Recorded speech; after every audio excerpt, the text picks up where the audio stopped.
I've done it. I've made it. I've managed to run my personal best and run 100 meters in under 13 seconds.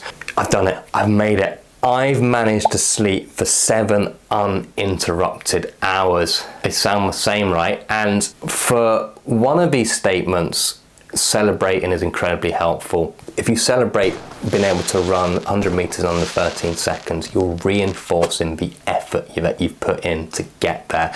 You've managed to do that because you've trained really hard, you've tried really hard, you've put in loads of work to achieve that.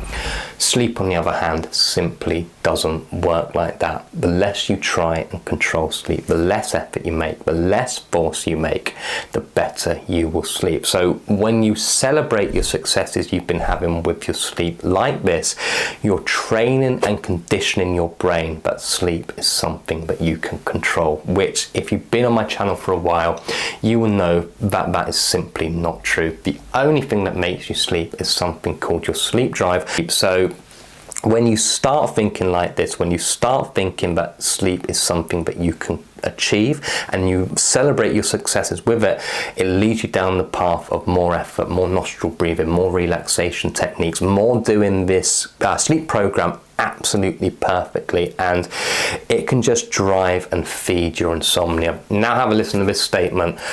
I'm an absolute failure. I have failed to sleep last night and I've only got 2 hours.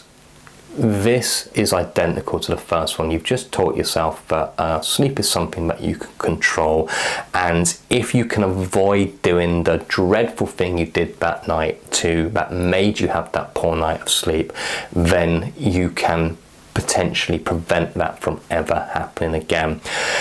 But when you think about it, this isn't how good sleepers think about their sleep. They don't celebrate their successes they're having with it. They don't lament their losses. They don't have this win or lose thinking. They're far more neutral with their sleep.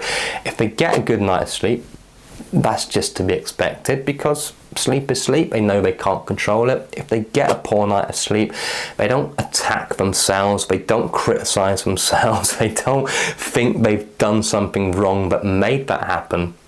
They just accept it for what it is, and that will really help you with your insomnia treatment if you can get this mindset, that real true understanding that sleep is completely outside of your control. It's effort driven, it's worry driven, and trying to control it like this can actually feed it. So when you're going through this insomnia program, try to approach it in a much more neutral, holistic way. Yes, of course, be happy that you've slept that night, but it wasn't you that did it. It was the body's natural process.